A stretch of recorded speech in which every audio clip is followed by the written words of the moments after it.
Bonjour, nous sommes le 1er septembre 2020 et c'est la première fois que je fais une vidéo véritablement dans la nature. Voilà.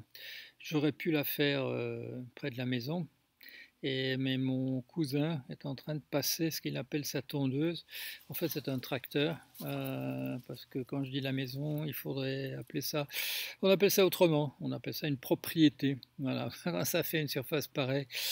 Euh, c'est une histoire que j'ai racontée à un journaliste du Monde, euh, quelqu'un comment dire, qui m'interrogeait souvent sur mes opinions politiques qui lui semblaient euh, extrêmes, exagérées. Et je lui ai raconté une anecdote. Et alors il a dit, ah, il a compris, il a compris. Il était convaincu que je faisais partie de ces gens qui étaient de gauche ou d'extrême gauche par ressentiment. Et puis il a compris que non, c'était pas ça, que j'étais, je sais pas l'expression qu'il a utilisée, mais enfin ça voulait dire très trace à classe, voilà, très trace à classe. Et on, on s'identifie à des idées de gauche pour des raisons diverses. Dans mon cas, tiens, je vais un peu expliquer ça. Je suis né dans un milieu qui est un milieu cossu, mais où étaient représentées des idées qui allaient, je dirais, vraiment de l'extrême gauche à l'extrême droite.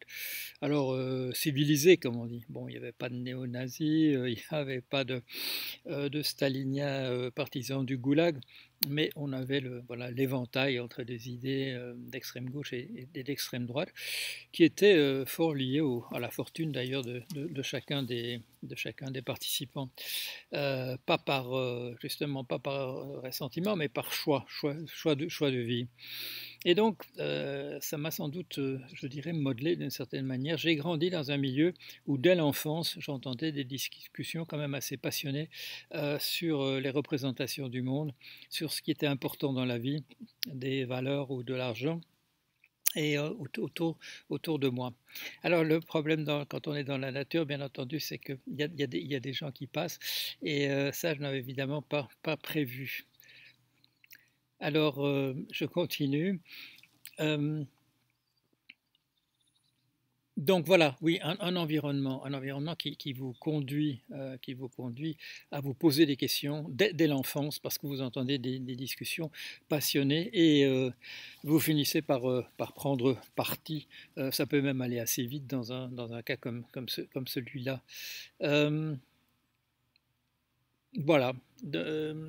Je voudrais ajouter quelque chose. Le paysage est idyllique. Nous sommes quatre. Je suis venu avec ma sœur. Il y a ma cousine Germaine, et puis son mari. Et nous sommes contents de nous revoir. Ce sont des gens que je vois au mieux une fois par an, sinon en moyenne, disons, tous les 2 ou les 3 ans. Mais là, il faut bien dire que le voyage, cette fois-ci, a une petite dimension du film Mélancolia. Nous sommes là, nous avons dans les 70 ans, tous les quatre, et il y a peut-être flotte peut-être un peu dans l'atmosphère une question du genre combien de fois pourrons nous encore faire cela. Je pense à quelqu'un qui, ici sur le blog, m'a dit oui, mais monsieur Jorion, tout ce que vous dites maintenant, c'est parce que vous êtes vieux que vous allez mourir. Je pense pas, je pense pas, je pense pas. C'est l'époque qui veut un certain nombre de choses. Je crois que les personnes qui me disent ça, en fait, essayent de se rassurer elles-mêmes un petit peu en posant la question dans ces termes-là. Mais je crois que ce sont un peu des astuces à bon marché. Non, nous vivons une époque tout à fait particulière. S'il y a une atmosphère mélancolia, c'est parce qu'il y a une pandémie, il y a longtemps qu'on n'en a pas vu, parce qu'il y a cette menace voilà, d'extinction liée au réchauffement climatique. Et puis, il y a la nation la plus puissante au monde est en train de plonger dans la guerre civile. J'ai passé beaucoup de temps déjà à prévenir que ça allait se produire. Ça se produit quand même. C'était pas à ma portée véritablement de changer le cours des choses. Mais enfin voilà, j'ai voulu être le témoin de ce qui est en train de se passer. Euh, Une idée qui me vient, c'est la mort de Stigler par rapport justement à cette atmosphère de mélancolie, de fin, sinon de fin du monde, en tout cas de fin d'un monde en particulier. J'ai eu la chance, d'une certaine manière, d'apprendre la mort de Bernard avant de savoir que c'était un suicide. Et pour cette raison-là, quand j'en ai parlé, comme c'était quelque chose que j'attendais, je l'attendais pas avec impatience, mais je savais que ça allait se produire en raison de la conversation que nous avions eue, lui et moi, peu de temps auparavant, et où la maladie avançait. Et à un moment, j'ai appris qu'il était mort. Pour moi, ça ne faisait aucun doute, c'est que c'était l'issue fatale dont il m'avait parlé comme étant imminente ou relativement imminente. Et ensuite seulement, c'est ensuite seulement, contrairement à la plupart d'entre vous, que j'ai appris qu'il s'agissait d'un suicide. Et là, la tentation pour tout le monde, y compris pour moi, est de rapprocher alors son suicide d'autres dans l'histoire, comme celui de Walter Benjamin ou de Stefan Zweig. C'est-à-dire que dans le cas de Benjamin, il y a aussi la maladie, mais il y a aussi, et comme dans le cas de Zweig, où la question de la maladie ne se posait pas, je ne crois pas, en tout cas pas de manière imminente, la question d'un verdict, un verdict sur le monde, un verdict sur la vie, un verdict sur ce que c'est d'avoir été être humain, et un verdict, je dirais, relativement pessimiste, une manière de dire j'ai fait ce que j'ai pu, j'ai dit ce qui me semblait nécessaire. Peut-être une dimension un petit peu de, vous savez, il faut une religion au peuple, de considération de type Machiavel, reprise ensuite par Napoléon, qu'il vaut peut-être mieux ne pas dire toute la vérité aux gens, parce que s'ils connaissaient la vérité telle qu'elle est, ils en tireraient des conclusions sans doute désespérées ou désespérantes. Et quel est le message que je veux transmettre? Je veux transmettre le message que ce n'est pas du tout mon point de vue. Les choses peuvent devenir encore bien plus abominables. J'ai envie d'appeler ma vidéo quelque chose comme après l'automne viendra l'hiver. Nous sommes à l'automne. Nous sommes à l'automne. L'automne est déjà assez effrayant. Et malheureusement, je crois qu'il y aura l'hiver pour les raisons que j'ai dites. On se dit qu'on est sorti ou qu'on va sortir ou que c'est une question de minutes avant qu'on sorte de cette pandémie. Ça ne sera pas le cas. Il en viendra d'autres. Nous sommes dans un monde qui est en train de se fragiliser et qui se fragilise aussi sur le plan politique.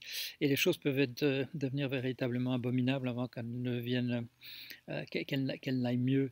Mais ceci dit, je crois que la conclusion que Zweig avait tirée était prématurée, celle que Benjamin avait tirée était prématurée aussi, parce que le printemps est revenu après l'hiver, et le printemps revient.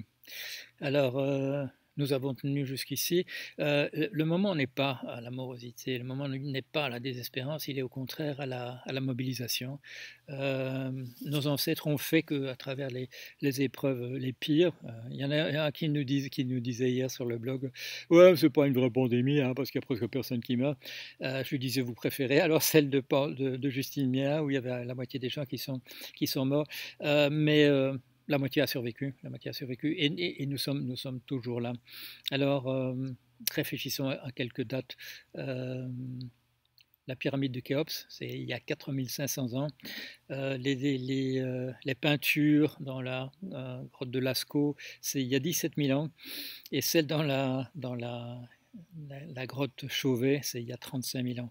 Et on est toujours là. Et les épreuves sont sérieuses, mais nous avons aussi cette capacité justement à la mobilisation quand les choses tournent mal, d'une certaine manière, mais c'est pour ça que nous sommes là. Nous sommes au mieux de notre forme quand ça tourne véritablement mal, et nous pouvons le faire, nous sommes capables de le faire. Et bon, il y a bien sûr du blues un peu de temps à autre, il y a des atmosphères de mélancolie de temps à autre, mais on est toujours là et on a les moyens, on est équipé. C'est quoi, 1 million d'années de survie de l'être humain lui donne quand même la capacité d'être une crapule abominable, mais aussi d'avoir la capacité de survivre et de faire aussi voilà, des choses admirables, extraordinaires, comme ces décorations dans ces deux grottes séparées. Nous sommes séparés de 17 000 ans de Lascaux. Il faut encore remonter 17 000 ans avant pour trouver les décorations de la grotte Chauvet. Alors, on est les meilleurs. Allez, on continue. Salut.